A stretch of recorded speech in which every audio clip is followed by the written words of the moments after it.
Hello student, हम लोग आज देखेंगे रीजनिंग टेस्ट सीरीज 42 का सॉल्यूशन।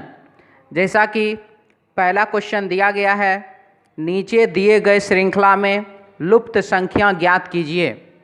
तो यहाँ पर यह सवाल कैसे बनेगा तो वह हमको देखना है। तो यहाँ पर तो 2 है, वाट है, तो यहाँ तो हम कुछ कर नहीं सकते। अभी 42 है और 132 है, तो यहाँ पर क्या हुआ, तो यहाँ पर देखिए, यहाँ पर हमने किया गुने 3 + 6, यहाँ पर भी वही हुआ गुने 3 + 6, और यहाँ आगे भी वही हुआ गुने 3 + 6। ठीक है, तो इन सभी में यही प्रक्रिया अपनाया गया है। तो यहाँ पर भी हम कुछ वैसा ही करेंगे। तो 3 गुने 2 गुने 3 6 और +6 हो जाएगा 12, 12 गुने 3 तो 36, 36 और 6 42। तो यानी कि व्हाट के स्थान पर हो जाएगा ऑप्शन डी, यानी कि 12। नेक्स्ट क्वेश्चन है 2 नंबर, 4 है, 6 है, 9 है, 13.5 और 8 है। यहाँ क्या हुआ, 4 में हमने मल्टीप्लाई कर दिया 1.5 से, यानी कि 1.5 से। ठीक है, तो हो गया 6, 6 × 1.5 कर दिए हो जाएगा 9, 9 × 1.5 कर देंगे हो जाएगा 13.5, और यहाँ पर हम इसमें भी क्या किए 1.5 से मल्टीप्लाई कर दिए और हमें प्राप्त हो गया 20.1/4, यानी कि हमारे क्वेश्चन का आंसर हो जाएगा ऑप्शन सी। नेक्स्ट क्वेश्चन है क्वेश्चन नंबर 3, लिखा गया है नीचे दिए गए प्रश्न में संबंधित विकल्पों को चुनिए। मलेरिया तो मच्छर, तो देखिए मलेरिया जो होता है वो मच्छर के काटने से होता है, उसी प्रकार से रेबीज जो होता है वह कुत्ता के काटने से होता है। इसीलिए हमारे प्रश्न का आंसर हो जाएगा यहाँ पर कुत्ता, ऑप्शन हो जाएगा इसका डी। नेक्स्ट क्वेश्चन दिया गया है 4 नंबर, लिख रहा है नीचे दिए गए श्रेणी में अक्षरों के ठीक मध्य के बाएं से तीसरा अक्षर के दाएं से छठा अक्षर कौन सा होगा। तो सबसे पहला तो यहाँ बोला है अक्षरों के ठीक मध्य, यानी कि बीच में कौन सा अक्षर हमको वो देखना है। तो चलिए हम देखते हैं 1 2 3 4 5 6 7 8 9 10 11 12 13, ये 14, हम यहाँ 14 मान लिए, इधर से गिनती की 14। अब उधर से देखते हैं, आगे पीछे कर लेंगे जैसा होगा। 1 2 3 4 5 6 7 8 9 10 11 12 13 14। देखिए दोनों ही साइड से ये 14 है, इसका मतलब हुआ कि टी जो है वह ठीक बीचों बीच में है। टी जो है लेटर वह ठीक बीचों बीच में है। तो जब टी यहाँ पर ठीक बीचों बीच में है तो क्या बोला, अब देखिए अक्षरों के ठीक मध्य के बाएं से तीसरा, अक्षर के ठीक मध्य में जो है उसके बाएं से तीसरा, तो बाएं तीसरा, चलिए बायां इधर हो जाता है और दायां जो है वो बाबू इधर हो जाता है। ठीक है, तो तीसरा चलिए 1 2 3, हम क्यू पर आ गए। अब क्या बोला, के दाएं से छठा, अब के दाएं छठा चलना है, तो 1 2 3 4 5 और ये 6, छठा अक्षर कौन सा होगा। तो कौन सा अक्षर आया, जी अक्षर आया, तो हमारे प्रश्न का आंसर हो गया ऑप्शन डी, यानी कि जी, ऑप्शन हो जाएगा इसका डी। ठीक है, क्लियर है। नेक्स्ट क्वेश्चन है क्वेश्चन नंबर 5, लिख रहा है इसमें कि आकृति में इस प्रकार रंग भरना है कि किन्हीं भी आकृति में इस प्रकार रंग भरना है कि किन्हीं भी 2 निकटवर्ती क्षेत्रों में एक जैसा रंग ना हो। निकटवर्ती क्षेत्र का मतलब सबसे पहले यहाँ पर क्या है, तो मुझे आपको वो दर्शाना। देखिए ये हुआ और ये हुआ निकटवर्ती क्षेत्र, ये चारों हो गए एक दूसरे के लिए निकटवर्ती क्षेत्र, फिर ये और ये, तो ये देखिए ये दोनों इधर निकटवर्ती क्षेत्र हो जा रहा है, ये दोनों इधर निकटवर्ती क्षेत्र हो जा रहा है। ठीक है, तो यही बोल रहा है कि निकटवर्ती क्षेत्र में एक समान रंग नहीं होना चाहिए। कहने का उसका यही है कि यदि आप यहाँ पर मान लीजिए काला रंग देते हैं, ठीक है, यहाँ मान लीजिए आपने काला रंग दिया, तो आप इधर भी काला रंग मत दीजिए, या इधर भी काला रंग आप मत दीजिए, इधर भी काला मत दीजिए, इधर भी काला मत दीजिए।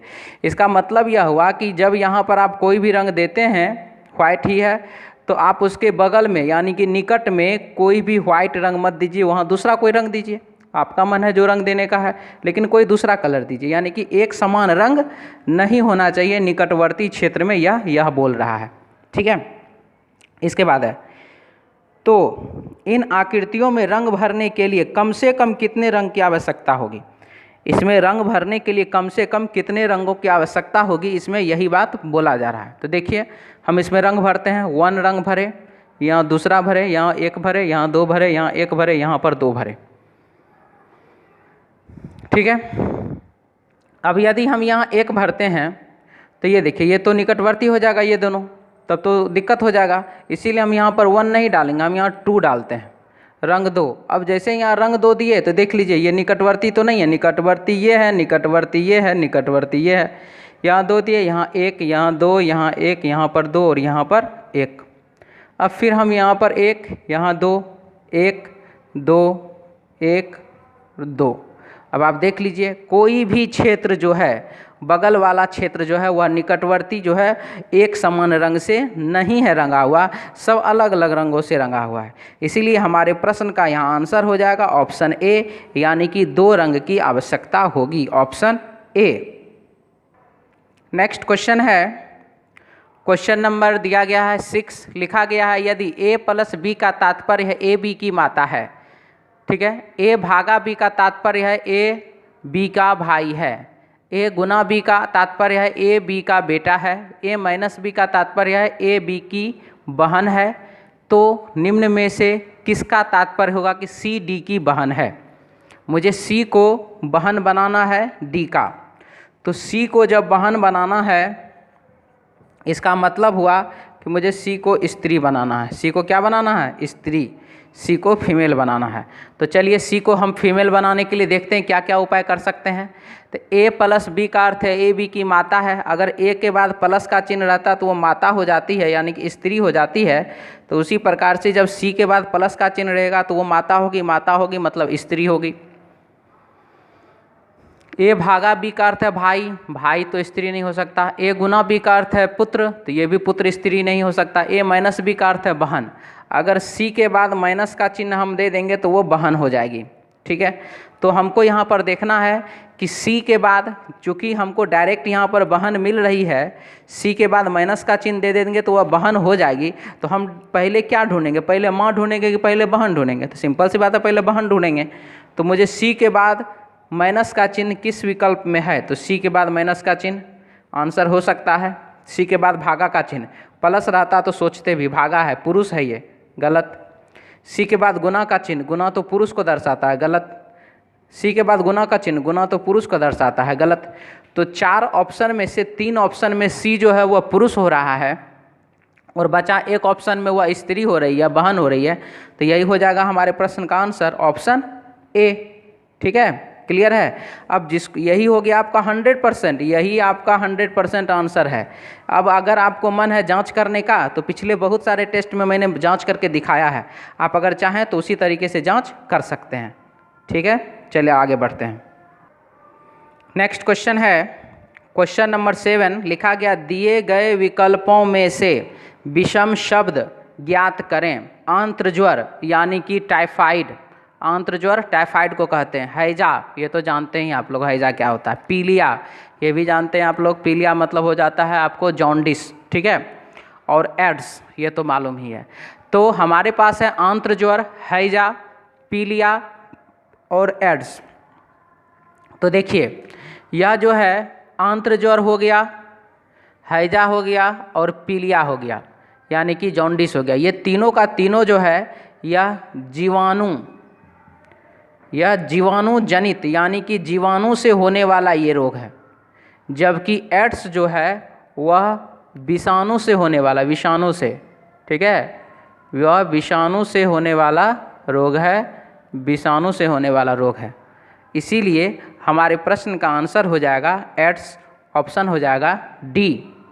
ठीक है, नेक्स्ट क्वेश्चन हम देख रहे हैं, इसी में प्रश्न है हमारे पास, लिखा गया 8 नंबर, लड़कों की एक पंक्ति में राहुल लड़कों की एक पंक्ति में राहुल प्रारंभ से 12वें स्थान पर है तथा मनोज अंतिम से 8वें स्थान पर बैठा है।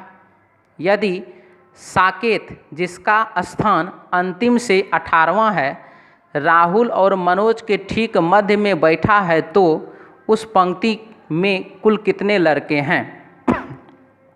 ठीक है, तो ये सवाल हमारे पास लिखा गया है। तो चलिए हम इसको बनाने का कोशिश करते हैं, इसमें क्या क्या है, कैसे कैसे बनेगा। तो सबसे पहला चीज़, टोटल बराबर लेफ्ट प्लस राइट माइनस 1, हमको तो इससे ही बनाना है प्रश्न। तो इसमें क्या है देखिए, लड़कों की एक पंक्ति में राहुल प्रारंभ से 12वें स्थान पर तथा मनोज अंतिम से 8वें स्थान पर। राहुल हो गया प्रारंभ से बाएं छोर से 12वें स्थान पर और मनोज हो गया अंतिम से 8वें स्थान पर। ठीक है, अब क्या बोला, यदि साकेत जिसका स्थान अंतिम से 18वां है, अंतिम से साकेत जो है वह 18वें स्थान पर है, अंतिम से 18वां है, राहुल और मनोज के ठीक मध्य में बैठा हो, राहुल के और मनोज के दोनों के मध्य में बैठा हो, तो हम बात करते हैं अंतिम से 8 और ये अंतिम से 18। तो सिंपल सी बात है कि 8 में कितना जोड़ना पड़ा, 10। 8 में हमने 10 जोड़ा तभी तो ये 18 हुआ। ठीक है, और ये क्या बोला, अंतिम से 18वें नंबर पर है ये। अब क्या बोलता है कि यह जो है राहुल के और मनोज के दोनों के ठीक मध्य में है। तो दोनों के ठीक मध्य में होने का मतलब आप देख लीजिए, जैसे कि हमने ये 5 लाइन खींचा तो इधर से भी तीसरा और इधर से भी तीसरा, तब ना ये मध्य में हुआ। तो इसका मतलब हुआ मुझे इस व्यक्ति में, यह जो 1 नंबर पर व्यक्ति है, इसमें हमको 2 जोड़ना पड़ा तो हम तीसरे नंबर पर आए, और ये अंतिम से 1 नंबर पर है तो इसमें हमने 2 जोड़ा तो ये तीसरे नंबर पर आया, है कि नहीं है। तो उसी प्रकार से यहाँ पर जब हम 8 में 10 जोड़े तो 18 हुआ, तो 12 में भी क्या करेंगे, 12 में 10 जोड़ेंगे हो जाएगा कितना, 22। इसका मतलब साकेत अंतिम से 18वें स्थान पर और प्रारंभ से 12वें स्थान पर है।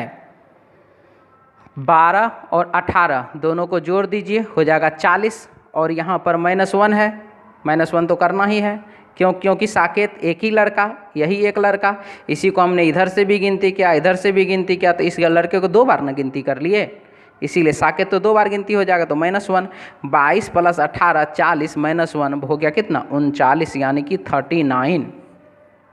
तो हमारे प्रश्न के लिए बोला गया उस पंक्ति में कुल कितने लड़के हैं, तो उस पंक्ति में कुल 39 लड़के हैं। हमारे प्रश्न का आंसर हो जाएगा 39 और ऑप्शन इसका हो जाएगा सी। 8 नंबर क्वेश्चन का आंसर हो जाएगा ऑप्शन सी। नेक्स्ट क्वेश्चन है क्वेश्चन नंबर 9, लिखा गया है यदि पंजाब मेल बराबर 30, उसके बाद है शाहिद एक्सप्रेस बराबर 42, गोल्डन एक्सप्रेस बराबर 36, तो मुंबई मेल बराबर व्हाट। तो ये क्वेश्चन कैसे बनेगा हमको ये देखना है। बहुत ही इजी क्वेश्चन है ये, बहुत ही आराम से बन जाएगा, देखिए ध्यान से समझिए। 1 2 3 4 5 6 7 8 9 10, 10 गुने 3 कर दिए हो गया 30।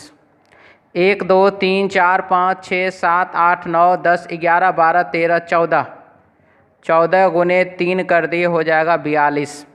1 2 3 4 5 6 7 8 9 10 11 12, 12 गुने 3 कर दिए हो गया 36। 1 2 3 4 5 6 7 8 9 10, 10 गुने 3 कर देंगे हो जाएगा कितना, तो 30। हमारे प्रश्न का आंसर हो गया 30, ऑप्शन हो जाएगा इसका ए। क्लियर है। नेक्स्ट क्वेश्चन 10 नंबर है, यदि GO बराबर 32, SHE बराबर हो रहा है 49, तो सम किसके बराबर होगा। तो देखिए G होता है 7 नंबर पर, लेकिन उसका अपोजिट लेटर का पोजीशन हो जाता है 20 और O का भी अपोजिट लेटर का पोजीशन हो जाता है 12। 20 और 12 को जब आप जोड़ देते हैं तो हो जाता है 32। ठीक है, उसी प्रकार से SHE अपोजिट लेटर का पोजीशन, अपोजिट लेटर का पोजीशन और यहाँ पर भी अपोजिट लेटर का पोजीशन, सबको ऐड कर दीजिए हो गया 49।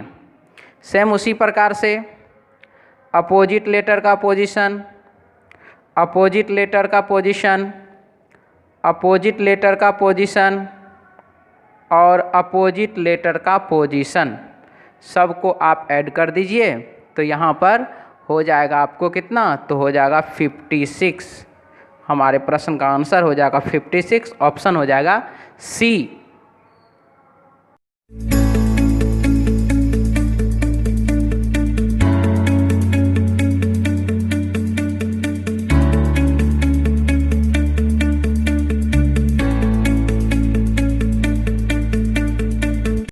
नेक्स्ट क्वेश्चन है क्वेश्चन नंबर 11, लिखा गया है दी गई वर्ण श्रृंखला में कुछ वर्ण लुप्त हैं, लुप्त वर्णों के सही क्रम दिए गए विकल्पों में से चुनिए। अब यहाँ पर जो है क्वेश्चन दिया गया आपके सामने, इस क्वेश्चन को मुझे बनाना है और इस क्वेश्चन में हम बनाने का नियम तो आप लोगों को बताए हुए हैं, बहुत बार बताए हैं। क्या करना है इसमें, तो सबसे पहले इसमें देखना है कि सबसे अधिक लेटर कहाँ पर है। तो हमने देखा कि सबसे ज़्यादा लेटर यहाँ है, तो सबसे अधिक लेटर जब इस जगह पर है तो उसको बेस मान लेना है और उसी के आधार पर जो उसके अगल बगल में जितना भी खाली जगह है उसको क्या करना, मुझे भरना है। उसी के बेस पर सभी अगल बगल वाले जगह को मुझे फुलफिल करना है, ठीक है। तो मैंने यहाँ देखा सबसे पहले तो बी, उससे पहले ए है, तो बी उससे पहले ए है, बी उससे पहले ए है। अब इस दोनों में हम किसको माने, क्योंकि यहाँ पर भी 3 है, यहाँ पर भी 3 है, तो B से पहले A है, तो B से पहले A यहाँ भी, B से पहले A यहाँ भी, तो दोनों में से किसको माने हम अब। तो मैंने देखा B के बाद A है और इसमें देखिए B के बाद B है, तो इसको तो मानने में दिक्कत है, तो हम इसको मान करके अब बनाएंगे, ठीक है। तो चलिए देखते हैं, A B A डैश यहाँ पर B, तो बी दे दीजिए, बी ए, तो इधर का लेफ्ट राइट साइड का जितना भी खाली स्थान है वो सारा का सारा फुलफिल हो गया। अब मुझे लेफ्ट साइड देखना है, तो इसमें देखिए A B A B B A B, तो इस प्रकार से जितना भी खाली स्थान है वो सारा का सारा खाली स्थान भर चुका है, सारा का सारा रिक्त स्थान जो भी है उसको मैंने फुलफिल कर दिया। अब यहाँ पर मुझे देखना है कि क्या आ रहा है, ऑप्शन के रूप में क्या निकल के आ रहा है, तो बी ए बी बी ए और ए, बी ए डबल बी ए, और ऐसा ऑप्शन आप देख लीजिए सबसे पहले कौन सा विकल्प में है, तो ऐसा ऑप्शन मुझे दिख रहा है ऑप्शन डी में है, तो हमारे प्रश्न का आंसर हो गया ऑप्शन डी। लेकिन अब यहाँ पर ये तो हो गया, हमने एग्ज़ाम में बना लिया जल्दी से। अब इसके बाद सिचुएशन ये आता है कि सर ग्रुप मिलाना, हम बार बार कहते आ रहे हैं, फिर से कह रहे हैं, ग्रुप मिलाने वाला प्रॉब्लम आप एग्ज़ाम में मत रखिएगा, वो आपका सिर्फ और सिर्फ समय बर्बाद करेगा, बाद बाकी कुछ नहीं करेगा, ठीक ना। आप ग्रुप मिलाने में मत रहिए, आप फोकस कीजिए क्वेश्चन पर, क्वेश्चन कैसे बनाना है, और अपने ऑप्शन टिक करिए और आगे बढ़िए। अब यहाँ चलिए हम ग्रुप मिला करके आपको दिखला देते हैं। तो ग्रुप मिलेगा B double A double B A, B double A double B A, B double A double B A, ठीक है। ग्रुप मिला दिए, खुश हैं अब, चलिए बहुत अच्छी बात है, आगे बढ़ते हैं। नेक्स्ट क्वेश्चन है क्वेश्चन नंबर 12, लिखा गया है 4 दोस्त दिव्या, संगीता, आशा और रीता है। दिव्या संगीता से 1 साल बड़ी है। दिव्या जो है वो संगीता से 1 साल बड़ी है, बहुत अच्छा। इसके बाद बोला गया संगीता आशा से 2 साल बड़ी है। संगीता आशा से 2 साल बड़ी है, बहुत अच्छा। इसके बाद बोला गया रीता आशा से 1 साल बड़ी है। रीता आशा से 1 साल बड़ी, यानी कि यहाँ बीच में हो जाएगा बड़ी है। तो इसमें कौन सबसे छोटी है, तो कौन सबसे छोटी, आशा सबसे छोटी है, ठीक है। आंसर हो जाएगा इसका ऑप्शन डी, आशा, ऑप्शन डी। क्वेश्चन दिया गया है नीचे दी गई आकृति में लुप्त संख्या ज्ञात कीजिए, ठीक है। और हमारे पास जो दिया गया है 2 स्टार है। पहला स्टार में है 58, 8, 14 और व्हाट, और बीच में दिया गया है 4। और दूसरा स्टार जो है उसमें लिखा गया 68, 7, 22, 23 और बीच में है 3। तो ये क्वेश्चन कैसे बनेगा, व्हाट के स्थान पर क्या आएगा, हमको ये बताना है। तो इसमें हम देख रहे हैं कि पहला स्टार में व्हाट है और दूसरे स्टार कंप्लीट हैं, तो हमको तो सबसे पहले दूसरा स्टार को बनाना पड़ेगा, उसके बाद ही तो पहला स्टार बनाएंगे। तो चलिए दूसरा स्टार को हम बनाते हैं, उसमें क्या क्या होना है वो देखते हैं। तो हम इसमें देख रहे हैं कि 68 है और 22 है। 68 और 22 दोनों को हमने ऐड कर दिया। ऐड करने पर ये हो जाता है 90, 90। और इधर क्या है, तो इधर है 7 और 23, इसको हमने ऐड कर दिया, ये हो गया 30। तो 90 डिवाइडेड 30 इक्वल टू हो गया 3, जो कि बीच में है। ठीक है, 68 और 22 को मैंने ऐड किया, हो गया 90। 7 और 23 को ऐड कर दिया, हो गया 30। और 90 में जब हमने 30 से भागा दिया तो हो गया 3। उसी प्रकार से यहाँ पर क्या करेंगे, 58 है, प्लस कर दिया हमने 14, हो गया ये 72। 8 है, प्लस उसमें कर दिया हमने 10, तो ये हो जाएगा कितना, तो 18। और 72 में जब हम 18 से भागा देते हैं तो ये मुझे प्राप्त हो जाता है 4, जो कि हमें बीच में 4 प्राप्त है। तो हमारे लिए आंसर हो जाएगा क्या चीज़, तो 10। और ऑप्शन हो जाएगा इसका, ऑप्शन हो जाएगा इसका option A, option A. Next question देखना है, लिखा गया है a plus B equal to 2c और c plus D equal to 2a है, तो a प्लस c और ये 4 ऑप्शन हमारे पास दिया गया है। अब इसमें से यानी कि वहाँ जो ऊपर में इक्वेशन दिया, उस इक्वेशन को सॉल्व करने के बाद इस चारों विकल्प में से कौन सा सही होगा हमको ये दर्शाना है। ठीक है, तो इस टाइप का क्वेश्चन कैसे बनता है वो तो आप जानते ही हैं कि इस प्रकार का क्वेश्चन बहुत ही परेशान करता है। ये तो ऐसे टेस्ट में परेशान किया होगा आप लोगों को, एग्ज़ाम हॉल का तो छोड़ ही दीजिए बात। एग्ज़ाम हॉल में क्या होता है, एग्ज़ाम में क्या प्रेशर रहता है, ये तो जो एग्ज़ाम दिया है उसी को पता है। ठीक है, हमको भी पता है, हम भी बहुत एग्ज़ाम दिए हैं।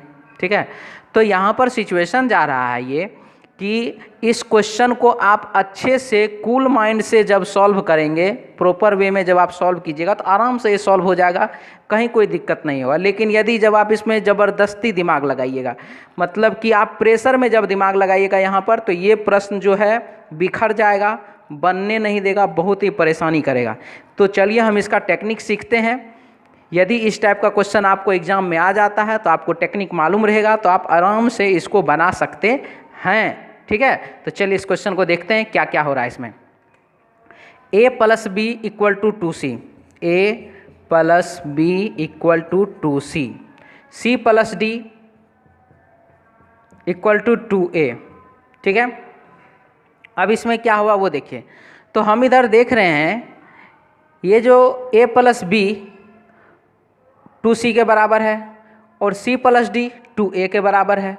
तो मैंने सोचा कि क्यों ना यहाँ पर दोनों लेफ्ट साइड को एक साइड और दोनों राइट साइड को एक साइड कर दिया जाए।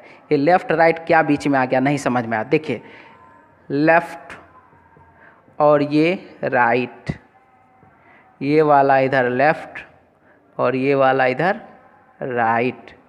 ठीक है, अब बात समझ में आया। तो कहना यह है कि a plus be left side और c प्लस डी इसका लेफ्ट साइड, दोनों को एक साइड आप कर लीजिए। तो a प्लस बी प्लस मैंने जोड़ दिया c प्लस डी को इसी में, c प्लस डी। ठीक है, और अब आप देखिए इसमें क्या है सिचुएशन। हम मैंने बराबर का चिन्ह दिया, क्यों दिया वो समझिए इसको। जब a प्लस बी जो है वह 2c के बराबर है, a प्लस बी किसके बराबर है, तो a प्लस बी 2c के बराबर है। तो हमने a प्लस बी जब यहाँ लिखा है तो बराबर में हम इधर 2c दे देते हैं। ठीक है, और c प्लस डी जो है यह आप देखिए किसके बराबर है, तो 2a के बराबर है। c प्लस डी 2a के बराबर है, तो जब बाबू यहाँ पर c प्लस डी लिखा गया है तो हम इस साइड क्या दे देते हैं, हम इस साइड दे देते हैं 2a। जब इधर भी प्लस तो मैंने इधर भी प्लस दे दिया। प्रॉपर वे में मैंने ये एडजस्ट किया है। अब आगे का प्रोसेस करेंगे। यहाँ तक समझ में आ गया है, किसी को कोई परेशानी नहीं है? बहुत ही अच्छी बात है। चलिए देखते हैं अब क्या हो रहा है। जब इधर हम देख रहे हैं कि एक ठो सी इधर है और इधर दो ठो सी है, एक सी है दो सी है, बताइए हटाएंगे कि नहीं हटाएंगे? हटा देंगे? तो चलिए हटा दिए उसको। एक ए है और इधर दो ठो ए है, तो हटाएंगे कि नहीं हटाएंगे? हटा देंगे। चलिए इसको भी मैंने हटा दिया, यानी कि हमारे पास अब क्या बच गया? तो B plus D equal to C plus ए।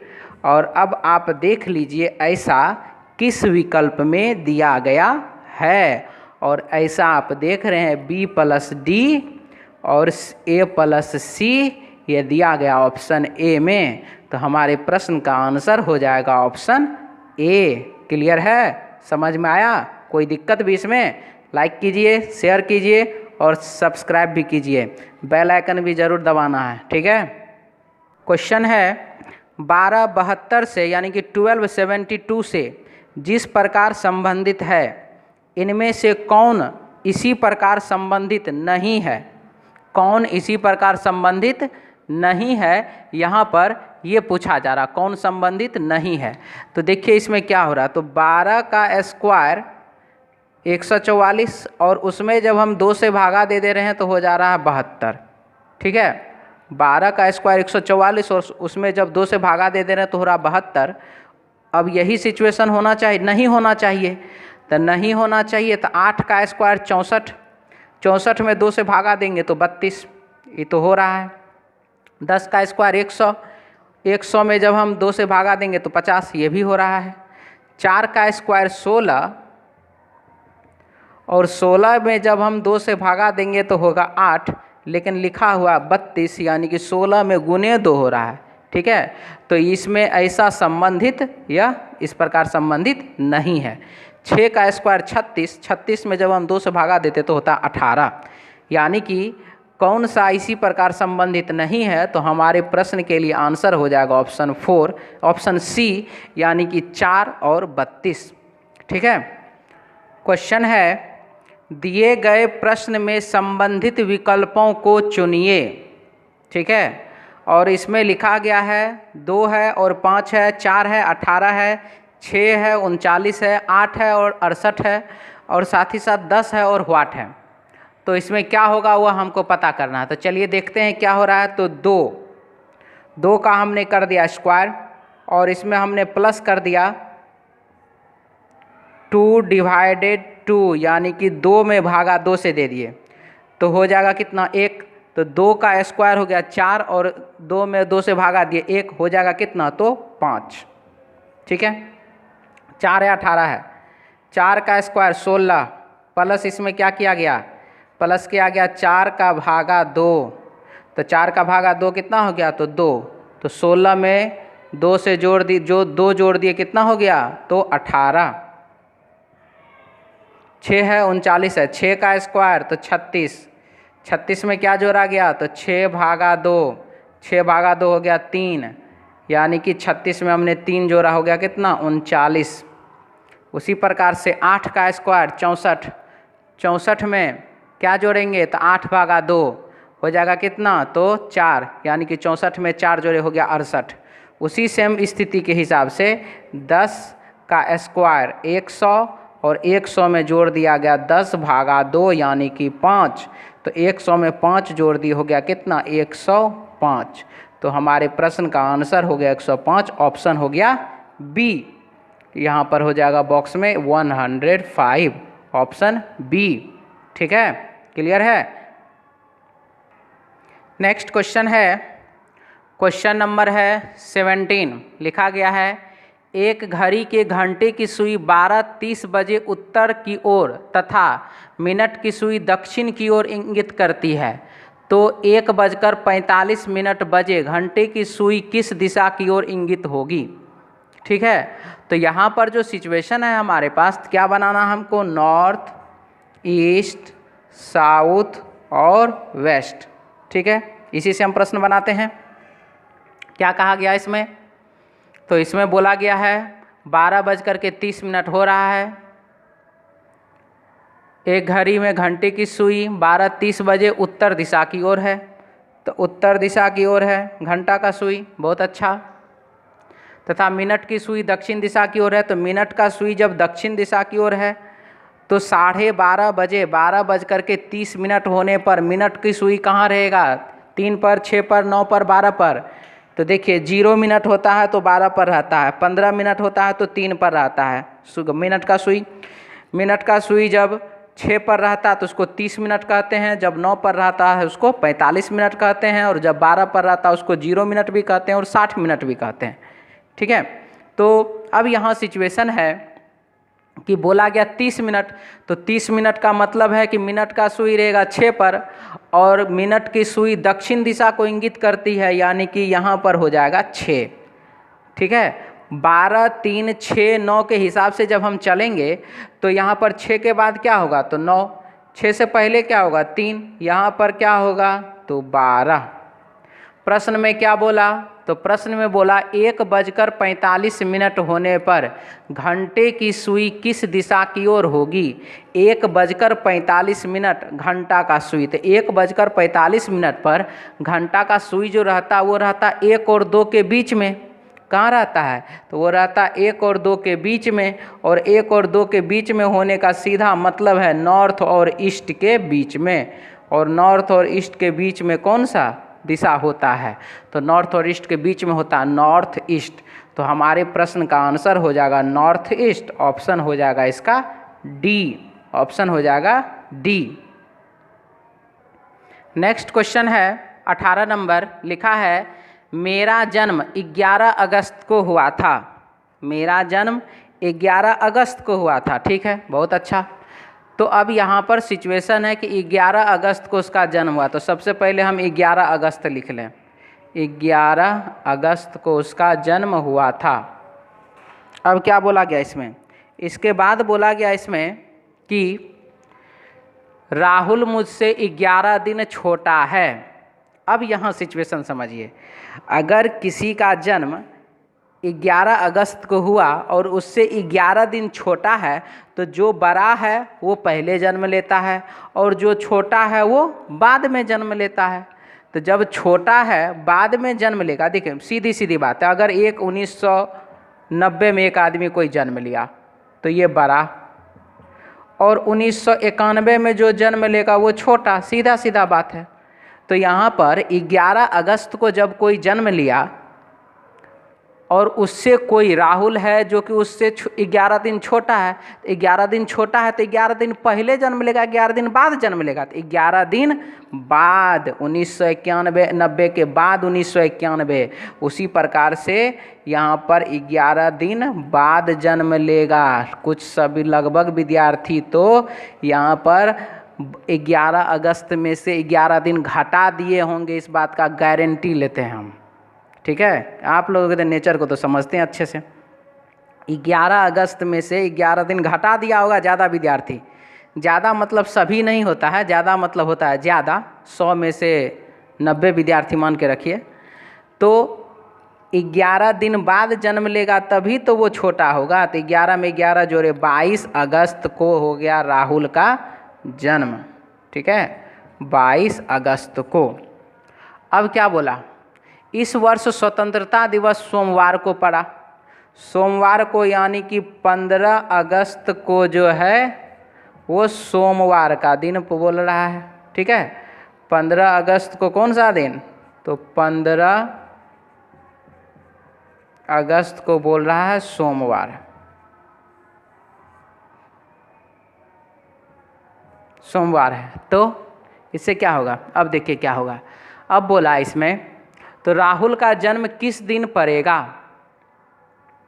तो राहुल का जन्म यानी कि 22 अगस्त को जो राहुल का जन्म हुआ, 22 अगस्त को जो राहुल का जन्म हुआ, यह किस दिन पड़ेगा ये बताना है।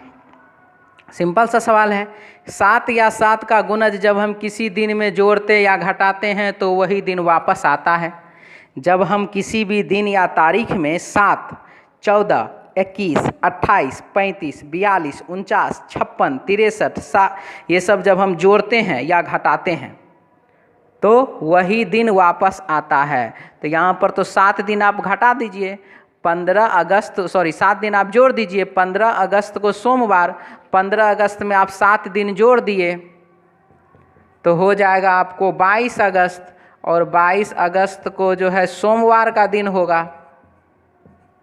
22 अगस्त को सोमवार का दिन होगा। तो राहुल का जो जन्म है वो किस दिन है? राहुल का जन्म सोमवार के दिन है। तो हमारे प्रश्न का आंसर हो जाएगा सोमवार, और इसका ऑप्शन हो जाएगा सी। ऑप्शन हो जाएगा सी।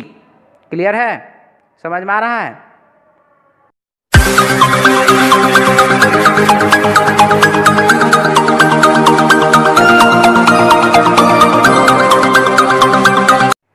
नेक्स्ट क्वेश्चन है क्वेश्चन नंबर 19। लिखा गया है, वित्तीय तंगी ने राज्य सरकार को अवकाश प्राप्त स्कूल शिक्षकों को पेंशन का भुगतान करने से रोक दिया है। यहाँ पर कहा गया कि वित्तीय रूप से सरकार जो है परेशान है, मतलब तंगी है, फाइनेंशियल क्राइसिस चल रहा है अभी सरकार के पास। तो इससे क्या हुआ, अवकाश प्राप्त यानी कि जो भी टीचर रिटायर हो चुके हैं उनके बारे में कहा जा रहा है कि अवकाश प्राप्त शिक्षकों, स्कूल शिक्षकों को पेंशन का भुगतान करने से रोक दिया। ठीक है, यानी कि जो भी स्कूल के टीचर रिटायर हो गए हैं उनको जो पेंशन जो मिलता है वो क्या हो गया, तो रोक दिया गया है। तो कार्यवाही नंबर 1 है, राज्य सरकार को चाहिए कि शिक्षकों के लिए पेंशन लाभ योजना को तुरंत बंद कर दे। देखिए, तुरंत बंद कर दे ये तो बाबू पॉसिबल नहीं है कि तुरंत बंद कर दिया जाए। हाँ, यह नियम कानून लागू करके आगे ऐसा कर दिया जाए कि मतलब अब जो बहाली होगा तो उस पर पेंशन नहीं दिया जाएगा, ऐसा हो सकता है, ऐसा कंडीशन लगाया जा सकता है। लेकिन जिसको पेंशन मिल रहा है उसको आप तत्काल बंद कर दीजिए, 2-4 महीना बाद दीजिए तो वो चलेगा। लेकिन यह जो कह रहे कि पेंशन योजना ही बंद कर दिया जाए उसके लिए, तो यह बाबू पॉसिबल नहीं है। इसीलिए पहला कार्रवाई हो गया गलत। दूसरा है, राज्य सरकार को स्कूल शिक्षकों को पेंशन का भुगतान करने के लिए बेकार के खर्चों को कम करनी चाहिए। हाँ, ये बात एकदम पूरा क्या है, सही है। सरकार के बहुत सारे बेकार के खर्चे होते हैं, अगर उसको कम कर दिया जाए तो ज़रूर ही उन शिक्षकों का पेंशन भुगतान किया जा सकता है। इसीलिए यहाँ पर पहला कार्रवाई हो जाएगा गलत, दूसरा कार्रवाई हो जाएगा सही। आंसर इसका हो जाएगा ऑप्शन बी। क्वेश्चन नंबर 20 है, एक कारखाने के लेखा अनुभाग में कुछ गंभीर गलतियों का पता चला। मतलब लेखा अनुभाग में जो है कुछ गंभीर गलती हुआ जिसका कि पता चला है। तो कार्यवाही नंबर 1 है, लेखा की जांच के लिए लेखा परीक्षकों के एक दल को तैनात करना चाहिए। हाँ, ये बात तो एकदम सही है कि भाई जांच हुआ है, गलती हुआ है, ये बात हम मान लेंगे, लेकिन गलती हुआ तो आप उसका जांच कीजिए ना, सारे के सारे को तो आप कुछ नहीं कर सकते हैं। तो यहाँ पर जो कहा गया कि लेखा की जांच के लिए लेखा परीक्षकों के एक दल को तैनात करना चाहिए, यह पूर्णतः सही कार्रवाई है। दूसरा कार्रवाई लिखा गया, लेखा अनुभाग के सभी कर्मचारियों को एक कारण बताओ नोटिस जारी करना चाहिए। सबसे पहला चीज़, सभी कर्मचारी को क्यों, जो उस गंभीर गलती में संलिप्त होगा उसको न कारण बताओ नोटिस आप भेजिएगा कि सारे कर्मचारी को कारण बताओ नोटिस भेज दीजिएगा। इसीलिए कार्यवाही 1 है सही, कार्यवाही 2 है गलत। आंसर हो जाएगा 20 का ऑप्शन ए। नेक्स्ट क्वेश्चन है 21 नंबर। लिखा गया है, कूट भाषा में आकाश का रंग क्या है। तो इसमें पहला जो दिया गया है वो क्या है, देखिए, उसी कूट भाषा में सफ़ेद का अर्थ हरा। सबसे पहला चीज़ आकाश का रंग हमारे प्रश्न में पूछ रहा है, तो आप आकाश का रंग बताइए। आकाश का रंग होता क्या है, नीला, और यहाँ पर नीला को क्या कहा जा रहा है हमको वह देखना है। तो पहला में बोला कि उसी कूट भाषा में सफ़ेद का रंग है, अर्थ है हरा, हरे का अर्थ है पीला, और पीले का अर्थ है नीला। यहाँ पर पीला का अर्थ नीला है ये कहा गया है, न कि नीला का अर्थ पीला कहा गया है। इसीलिए यहाँ पर नीला का अर्थ क्या है यह हमारे प्रश्न से पता नहीं चल रहा 1 नंबर से। तो 1 नंबर तो कभी भी सही नहीं हो सकता है। दूसरा है, उसी कूट भाषा में काले का अर्थ है लाल, लाल का अर्थ है गुलाबी और गुलाबी का अर्थ है बैगनी। यहाँ पर लिखा गया है, सॉरी, गुलाबी का अर्थ बैगनी, यहाँ कहा गया कि उस कूट भाषा में काले का अर्थ है लाल, लाल का अर्थ है गुलाबी और नीले का अर्थ है बैगनी। यहाँ पर जो है प्रश्न में नीले का अर्थ बैगनी कहा गया है। तो आकाश का रंग नीला होता है और नीला को कौन सा रंग कहा गया है? तो नीला का अर्थ यहाँ पर बैगनी कहा गया है। इसलिए यहाँ जो है 2 नंबर जानकारी से जो है आकाश का रंग कैसा होता है वह हमको पता चल रहा है। तो प्रश्न का आंसर हो जाएगा केवल 2 पर्याप्त है। यानी कि आकाश का रंग क्या है, यह इस प्रश्न का उत्तर जानने के लिए कथन 1 और 2 में से केवल 2 नंबर कथन जो है वही पर्याप्त है। आंसर हो जाएगा कि इसका ऑप्शन बी।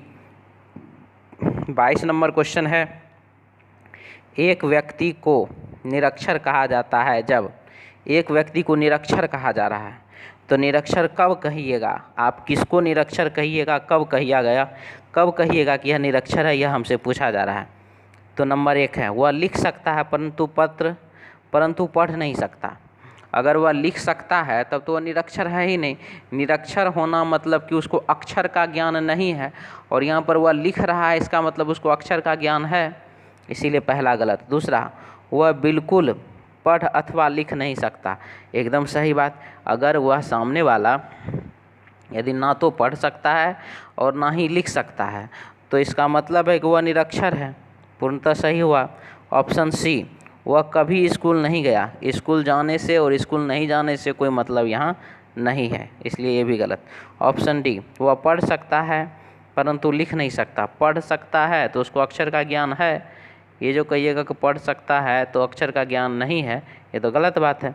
इसीलिए 22 का आंसर हो जाएगा ऑप्शन बी, यानी कि वह बिल्कुल पढ़ नहीं सकता है और बिल्कुल लिख भी नहीं सकता है। क्वेश्चन नंबर 23, यदि P रेशे का और Q कपड़े को घोतक है तो P से Q बनाने का सही अनुक्रम ज्ञात कीजिए। देखिए यहाँ क्या बोल रहा है कि P जो है वो रेशा है और Q जो है वह कपड़ा है, तो P से Q तक जाने में क्या प्रोसेस है वो आपको बताना। यानी कि रेशा से कपड़ा बनने के बीच, रेशा से कपड़ा बनने के बीच क्या क्या प्रोसेस होता है हमको यहाँ पर वो बताना है। तो नंबर 1 है P यानी कि रेशा, और उसके बाद है बुनना। तो रेशा से तो बाबू कभी भी बुन नहीं सकते हैं जब तक कि धागा आप नहीं बना लीजिएगा। रेशा से जब तक आप धागा नहीं बनाइएगा तब तक तो वो आपको कभी भी बुन नहीं सकते आप। चलिए, इसके बाद क्या है, बी ऑप्शन, P यानी कि रेशम, रेशे। रेशा के बाद क्या है, तो स्रोत से प्राप्त करना। ठीक है, स्रोत से हम रेशा किसी न किसी स्रोत से हम प्राप्त कर लिए, चाहे वो कपास से हो, चाहे वह रेशम से हो, ठीक है, रेशम के कीट से हो, चाहे केला से हो, चाहे अन्य प्रकार के कुछ भी होता है वो उससे हो। अब इसके बाद क्या है, प्राप्त किया, स्रोत से प्राप्त करना। उसके बाद काटना, तो काटना ठीक है, क्योंकि आप रेशा को काटिएगा तभी तो धागा बनेगा। रेशा को काटने के बाद ही क्या होता है, धागा बनता है। तो यहाँ पर धागा बनना नहीं है, यहाँ पर बुनना है। अब बुनने के बाद धागा हम क्या करेंगे, तो ये ऑप्शन बी भी गलत। तो ऑप्शन सी है P यानी कि रेशा, स्रोत से प्राप्त करना, यानी किसी ना किसी स्रोत से हम प्राप्त किए। उसके बाद काटना यानी कि काटने के बाद क्या होता है, धागा बनता है। तो धागा बन गया, धागा बनने के बाद क्या होगा, तब बुनेंगे, बुनने के बाद क्या होगा, कपड़ा तैयार होगा। यानी कि 23 नंबर क्वेश्चन का आंसर हो जाएगा ऑप्शन सी। ठीक है, नेक्स्ट क्वेश्चन है 24, वह जानने के लिए धनवान व्यक्ति धनवान अधिक धनी होते जा रहे हैं तथा निर्धन और भी विपन्न हो रहे हैं, यह तुलना करना आवश्यक है। तो कैसे यह पता चलेगा कि धनवान और भी धनी हो रहा है और निर्धन जो है और भी विपन्न मतलब और भी गरीब होता जा रहा है, यह हमको कैसे तुलना करेंगे। ऑप्शन ए में है, 2 समुच्चयों यानी कि 2 समूहों के लोगों, एक धनी अथवा दूसरा निर्धन में विभिन्न समय अवधि के दौरान अनाज की उपलब्धता की। तो देखिए यहाँ पर बोल रहा है कि दो समूह के लोगों को, एक धनी तथा दूसरा निर्धन के में विभिन्न समय अवधि अलग अलग समय में उसका जो है अनाज का क्या उपलब्ध था, यानी कि उसको अनाज किस प्रकार से उपलब्ध था, यहाँ इस बात से है। तो बाबू देखिए अनाज उपलब्ध होने का बात अगर करते हैं तब तो बहुत दिक्कत है यहाँ पर, ठीक है, क्योंकि अनाज से बहुत समय पहले की बात है, बहुत समय पहले की बात है जब अनाज लेन देन किया जाता था, ठीक है। यहाँ तो मुद्रा की बात होती है, मुद्रा तो हमारे देश में बहुत समय से चलता आ रहा है, लेकिन ये अनाज का जो स्थिति है, अनाज का स्थिति तो मुद्रा से बहुत साल पहले की बात है, इसीलिए यहाँ से तो पता नहीं चलने वाला। दूसरा, विभिन्न समयावधि में विभिन्न समयावधि के अंतर्गत किसी आय अर्जक एक समान व मुच्यों में आय के वितरण की, यानी कि यहाँ कह रहा है कि जो आय अर्जक है वह जो है आय कितना वितरण करता था उसके ऊपर। तो आय अर्जक जो है यानी कि जो पैसा जमा कर रहा है वो कितना वितरण करता था, यानी कि वह कितना पैसा फैलाता था, या मतलब यहाँ यह कह सकते हैं कि वह पैसा कितना दान करता था, इस सेंस से जा रहा है वितरण करने से। तो यहाँ तो सिर्फ यहाँ पर ये पता चल रहा है कि वह कितना अमीर है, यहाँ तो अमीर और गरीब तो नहीं हो रहा है। यहाँ पर जो वितरण कर रहा है इसका मतलब वह तो दान दे रहा है या वह अपने इनकम को डिस्ट्रीब्यूट कर रहा है, तो इससे तो अमीर और गरीब का फासला कम होगा, ठीक है। यहाँ तो भरपाई होगा, यहाँ तो खाई नहीं बनेगा ना, यहाँ तो भरपाई हो रहा है, इसीलिए ये भी नहीं। सी ऑप्शन है। विभिन्न क्षेत्र के लिए विभिन्न समयावधि में थोक विक्रय मूल्य निर्देशांक की।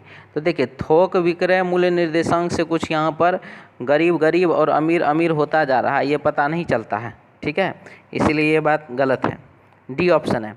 किसी निश्चित समय बिंदु में विभिन्न आय अर्जक समूहों की आय के वितरण की।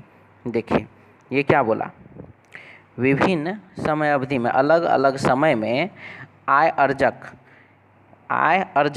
ठीक है, जो इनकम करता है यानी कि आय जो जमा करता है, जो पैसा जमा करता है, समूहों की, समुच्चयों मतलब समूह के आय के वितरण की, वो किस तरीके से उसका वितरण करता है, यहाँ पर इस बात से है। किस समय में? निश्चित समय बिंदु में। निश्चित समय बिंदु में मतलब अलग अलग समय बिंदु में नहीं, निश्चित समय बिंदु में, कि आप जो हैं एक गरीब आदमी एक अमीर आदमी ये ले लिए, ठीक है, एक ही समय का आदमी को ले लिए और उससे हमने पता किया, तो यह हमारा क्या हो जाएगा, सही हो जाएगा, ठीक है, क्योंकि एक ही समय के अलग अलग समय में तो कभी भी नहीं पॉसिबल है। आप एक ही समय मान लीजिए 2020, तो 2020 में किसने कितना कमाया, आप किसी अमीर आदमी को ले लीजिए और गरीब आदमी को ले लीजिए, और वह उसका क्या इनकम है, उसका क्या स्रोत है, आप ये पता कीजिए, तो आपको पता चल जाएगा कि अमीर और अमीर, गरीब और गरीब हो रहा है कि नहीं हो रहा है। तो इसीलिए 24 नंबर क्वेश्चन का आंसर हो जाएगा ऑप्शन डी, ठीक है। क्वेश्चन नंबर 25 है, लिखा गया है किशोर सुबह 7 बजने से 20 मिनट पहले घर छोड़ता है। 7 बजने से 20 मिनट पहले का सीधा मतलब है कि 7 बजे में से आप 20 मिनट घटा दीजिए, हो जाएगा 6:40, ठीक है। अब क्या बोला, अब इसके बाद बोला 25 मिनट में किरण के घर पहुंचता है, तो 6:40 में आप क्या करिए, तो 25 मिनट जोड़ दीजिए और ये हो जाएगा आपको 7:05, ठीक है। 6:40 में 20 मिनट जोड़े हो गया 7 और 5 मिनट और जोड़े हो गया 7:05। अब क्या बोला, वे 15 मिनट में अपना नाश्ता करते हैं। 7:05 में वहाँ पहुँचने के बाद वह 15 मिनट में क्या करते हैं, तो नाश्ता करते हैं, यानी कि 7 हो गया 20। अब क्या बोला, दफ्तर के लिए घर छोड़ते हैं जो अगला 35 मिनट होता है, तो किस समय वे दफ्तर के लिए किरण का घर छोड़ते हैं, किस समय दफ्तर जाने के लिए किरण का घर छोड़ते हैं, तो नाश्ता करने के बाद वो दफ्तर के लिए निकल जाता है, यानी कि 7:20 पर किशोर जो है वह किरण का घर छोड़ता है, यानी कि आंसर हो जाएगा हमारे प्रश्न का ऑप्शन ए, 7:20 सुबह में, यानी कि AM। हेलो स्टूडेंट, अब हर रोज़ हमारे YouTube चैनल पर रीजनिंग टेस्ट सीरीज का सॉल्यूशन अपलोड किया जाएगा। आप सभी हमारे चैनल को ज़्यादा से ज़्यादा शेयर कीजिए, लाइक कीजिए, सब्सक्राइब कीजिए, साथ ही साथ बेल आइकन भी ज़रूर दबाइए। Thank you. नेक्स्ट क्वेश्चन है क्वेश्चन नंबर 26। लिख रहा है कुछ इमारतें झोपड़ी है।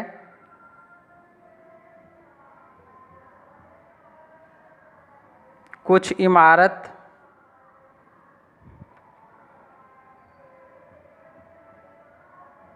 झोपड़ी है, सभी कॉलेज गांव है। सभी कॉलेज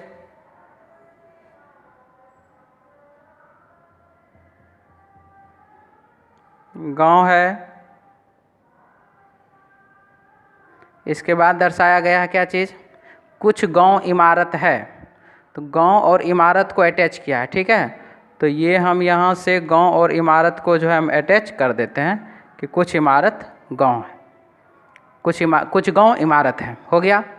अब यहाँ पर पहला निष्कर्ष दिया गया है सभी गांव इमारत है।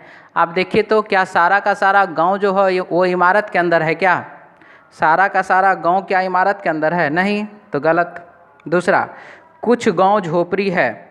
कुछ गांव जो है वह झोपड़ी है क्या? नहीं है, गलत। कुछ झोपड़ी कॉलेज है। झोपड़ी कॉलेज हो रहा है क्या? नहीं हो रहा है, गलत। चौथा है कुछ इमारतें गांव है। कुछ इमारत जो है वो गांव है। तो इमारत गांव हो रहा है कि नहीं हो रहा है? हो रहा है। तो ये क्या होगा? चौथा सही। तो पहला निष्कर्ष गलत, दूसरा निष्कर्ष गलत, तीसरा निष्कर्ष भी गलत और चौथा निष्कर्ष सही। आंसर इसका हो जाएगा ऑप्शन सी। ऑप्शन हो जाएगा सी। अब यही सेम क्वेश्चन हम लोग 150 वाले रूल से देखेंगे। कुछ इमारतें झोपड़ी है तो कुछ का केस है तो 50, यहाँ भी 50। सभी का केस है 100, यहाँ पर 50। कुछ का केस है यहाँ पर हो जाएगा 50, ये भी 50। सभी का केस है 100 और ये 50। कुछ का केस है तो ये 50, ये भी 50। कुछ का केस है ये भी 50, ये भी 50 और कुछ का केस है यहाँ ये भी 50 और ये भी 50। क्लियर? अब मुझे इसमें क्या करना है वो देखिए। अब यहाँ पर जो सिचुएशन है हमारे पास, तो सबसे पहले गांव है और इमारत है। तो गांव कहाँ पर? गांव और इमारत दोनों यहीं है। अब आप देखिए इसमें गांव का वैल्यू कितना? 50 और यहाँ पर गांव का वैल्यू कितना? 100। 50 रुपया का सामान यदि 100 रुपया में मिलेगा, 50 रुपया का सामान यदि 100 रुपया में मिलेगा तो क्या आप खरीद लीजिएगा? नहीं ना खरीदिएगा। तो पहला निष्कर्ष गलत। दूसरा है कुछ गांव झोपड़ी है। गांव और झोपड़ी, गांव और झोपड़ी। तो आप देखिए कथन 1 और 3 में, कथन 1 नंबर और कथन 3 नंबर में दोनों में जो है क्या मिल रहा है? इमारत और इमारत कॉमन मिल रहा है। तो जब इस दोनों में इमारत और इमारत कॉमन मिल रहा है तो हम डायरेक्ट यहाँ से यहाँ क्वेश्चन बना लेंगे। तो सभी कॉलेज गांव है, इसको हम भूल जाएंगे। अब गांव और झोपड़ी, गांव भी 50, झोपड़ी भी 50, इमारत भी दोनों का दोनों 50।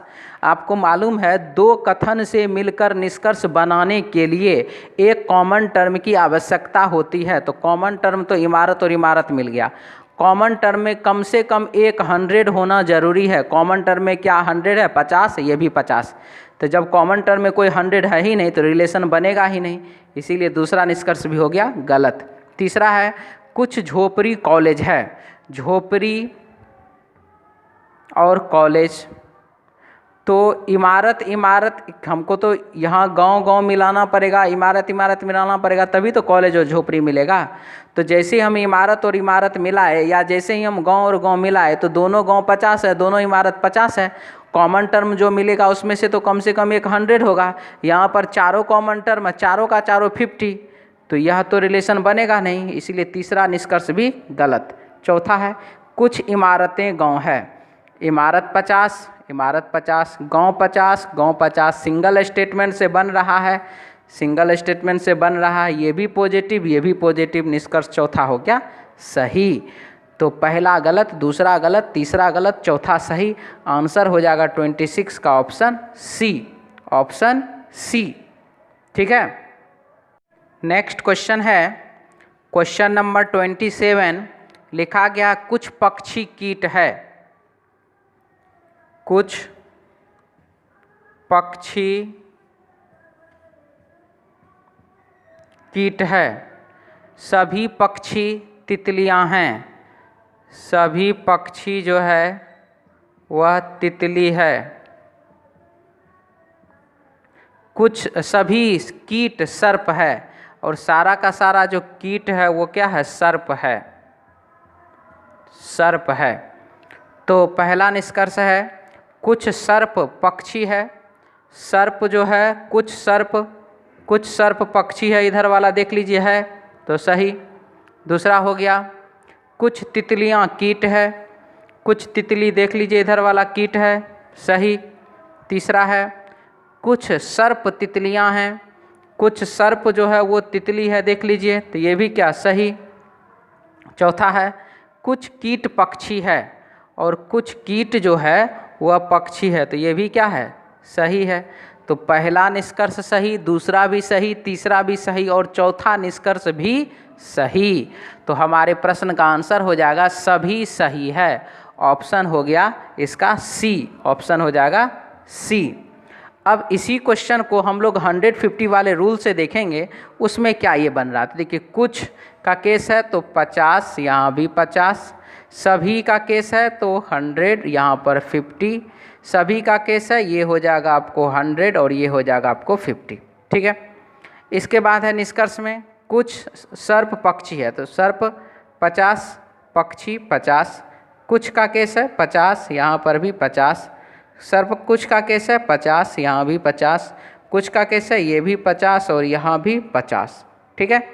अब हमको क्या करना है इसमें, अब हम इसमें देख रहे हैं कि इसमें जो है पहला निष्कर्ष है कुछ सर्प पक्षी है। सर्प कहाँ है और पक्षी कहाँ, वो देखिए।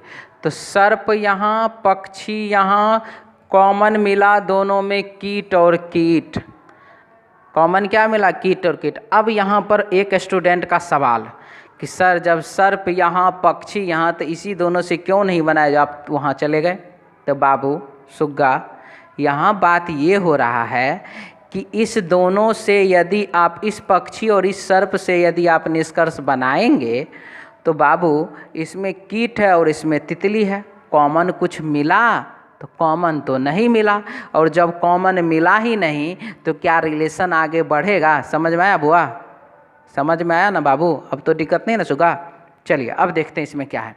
अब यहाँ सिचुएशन है कि हम तो बनाएंगे यहाँ सर्प और यहाँ पक्षी, कीट और कीट कॉमन मिला, दोनों कीट में से एक 100 होना चाहिए, 100 हो गया, यानी कि बीच वाला कथन हमारे लिए कोई भी काम का यहाँ पर नहीं है। तो पक्षी 50, पक्षी 50, सर्प 50, सर्प 50, दोनों का दोनों पॉजिटिव, ये भी पॉजिटिव हो गया, सही, ठीक है। दूसरा कथन है, दूसरा निष्कर्ष है कुछ तितलियां कीट है, तितली यहाँ पर, कीट यहाँ भी है और कीट यहाँ भी है। अब 1 नंबर कथन में भी कीट है, 3 नंबर कथन में भी कीट है, तो किससे बनाएंगे। तो बाबू फिर से वही बात, कॉमन मिला क्या, नहीं, तो तितलियाँ यहाँ, कीट यहाँ, तो पक्षी और पक्षी कॉमन मिला, एक 50 एक 100 मिला, हमको कॉमन में 100 मिलना चाहिए, मिल गया तो मिल गया, साइड हो जाएगा, कॉमन टर्म साइड हो गया। दोनों का दोनों पॉजिटिव है तो यहाँ भी पॉजिटिव है। पक्षी 50, कीट 50 तो कीट 50, तितली 50 तितली 50, हो गया क्या, तो सही, कोई दिक्कत। चलिए तीसरा है कुछ सर्प तितलियाँ हैं, सर्प यहाँ पर, तितली यहाँ पर। अब सर बताइए अब कैसे जाइएगा। अब जाने का आराम से है, कीट और कीट कॉमन मिलाए 50 और ये 100, कॉमन टर्म मिला, कॉमन टर्म में 100, क्लियर है ये। पक्षी और पक्षी कॉमन मिलाए, कॉमन टर्म में 100 मिला, समझ में आ गया कि नहीं समझ में आया, नहीं समझ में आया, एक बार फिर से। कुछ सर्प तितलियां हैं, सर्प यहाँ पर, तितली यहाँ पर, तो सर्प और तितली के पास डायरेक्ट तो हम पक्षी और कीट जा नहीं सकते हैं, तो क्या किए हम, 3 नंबर और 1 नंबर में देखिए कीट और कीट है, यहाँ 50 यहाँ 100, कॉमन टर्म मिलना चाहिए, कॉमन टर्म में कम से कम 100 मिलना चाहिए, पास, कीट और कीट मिल गया, पास कर गया, ठीक है। अब पक्षी और पक्षी कॉमन मिला, कॉमन में कम से कम 100 होना चाहिए, ये 100 और ये 50 मिला, तो यानी कि सर्प से तितली के पास जाने में मैंने पहले कीट का सहारा लिया, इस कीट से इस कीट के पास गए, कीट को बोले पक्षी से संपर्क करने, पक्षी और पक्षी संपर्क किया, पहुंच गए हम सर्प को लेकर के तितली के पास। अब समझ में आया? क्लियर है? कोई दिक्कत नहीं है? बहुत ही अच्छा। तो तितली 50, सर्प 50, तितली 50, सर्प 50, तीनों पॉजिटिव, ये भी पॉजिटिव, निष्कर्ष हो गया तीसरा सही। ठीक है। चौथा है कुछ कीट पक्षी है। कुछ कीट क्या है? पक्षी है। तो चलिए, कुछ कीट पक्षी है, आप देख रहे हैं सिंगल स्टेटमेंट से बन रहा है, इसको तो दूसरे कथन का कोई ज़रूरत ही नहीं है। तो कीट 50, पक्षी 50, पक्षी 50, ये पॉजिटिव, ये भी पॉजिटिव, हो गया सही। तो पहला, दूसरा, तीसरा, चौथा चारों ही निष्कर्ष सही है। आंसर हो जाएगा 27 का ऑप्शन सी। ठीक है। नेक्स्ट क्वेश्चन है क्वेश्चन नंबर 28। लिखा गया है नीचे दिए गए आकृति में वर्ग अंग्रेजी भाषी लोगों को, वर्ग जो है अंग्रेजी भाषी लोगों को, ठीक है, साथ ही साथ क्या दर्शाया गया है? का प्रतिनिधित्व करता है तथा वृत्त हिंदी भाषी लोगों का प्रतिनिधित्व करता है। हिंदी भाषी लोगों का प्रतिनिधित्व करता है। अब क्या है? तो निम्नलिखित में से कौन सा कथन सत्य है, ये हमको बताना है। तो ऑप्शन ए है सभी अंग्रेजी भाषी लोग हिंदी बोलते हैं। क्या सारा का सारा अंग्रेजी हिंदी के अंदर है क्या? ऐसा तो नहीं है, सभी हिंदी अंग्रेजी के अंदर है, तो ये बात तो गलत हो गया पहला। दूसरा है सभी हिंदी भाषी लोग अंग्रेजी बोलते हैं। सभी हिंदी भाषी लोग जो हैं ये अंग्रेजी बोलते हैं, तो ये बात पूर्णतः क्या है? सही है, क्योंकि सारा का सारा हिंदी भाषी लोग कहाँ है? तो अंग्रेजी के भाषी लोग के अंदर है, यानी कि सारा का सारा हिंदी भाषी लोग जो है वो क्या करता है? अंग्रेजी बोलता है। तो ऑप्शन बी हो गया सही। ऑप्शन सी है कोई भी अंग्रेजी भाषी हिंदी नहीं बोलता। अंग्रेजी भाषी क्या हिंदी नहीं बोलता है? तो गलत। डी है कोई भी हिंदी भाषी अंग्रेजी नहीं बोलता। क्या हिंदी भाषी अंग्रेजी नहीं बोलता क्या? ये भी गलत। तो 28 का हो जाएगा ऑप्शन बी। ठीक है, 28 का आंसर हो जाएगा ऑप्शन बी। क्वेश्चन नंबर 29 है। लिख रहा है नीचे दिए गए आकृति में नीचे की आकृति में भिन्न आकृति को चुनिए। तो इसमें आप देख रहे हैं ऑप्शन ए में, ऑप्शन बी में और ऑप्शन डी में लग रहा है कि ऊपर से कुछ दबाव दिया गया है जो कि नीचे दूसरे तरफ बाहर निकल गया है। ऊपर से मतलब एक तरफ से जिस प्रकार का हिस्सा अंदर की ओर गया है, दूसरी तरफ जो है उसी प्रकार का हिस्सा बाहर की ओर निकल गया है, जबकि ऑप्शन सी में यह नियम लागू नहीं हो पाता है। इसीलिए 29 का आंसर हो जाएगा ऑप्शन सी। ऑप्शन सी जो है इन सभी आकृतियों से भिन्न है, अलग है। नेक्स्ट क्वेश्चन है 30 नंबर। इसमें बोला जा रहा है कि नीचे दी गई आकृति में कितने त्रिभुज तथा कितने वर्ग हैं। तो सबसे पहले हम इसमें आपको वर्ग का गिनती करके दिखलाते हैं कि इसमें कुल मिलाकर के कितने वर्ग हैं। वर्ग के बाद हम लोग जो इसमें त्रिभुज गिनती कर लेंगे। तो सबसे पहले तो ये 1 हो गया और इसके अंदर ये देखिए 4, 1 2 3 4, तो 4 और 1 कितना? तो 5 प्लस। अब देखिए इसके अंदर भी जो बनाया गया है एक वर्ग, तो ये खुद हो गया, और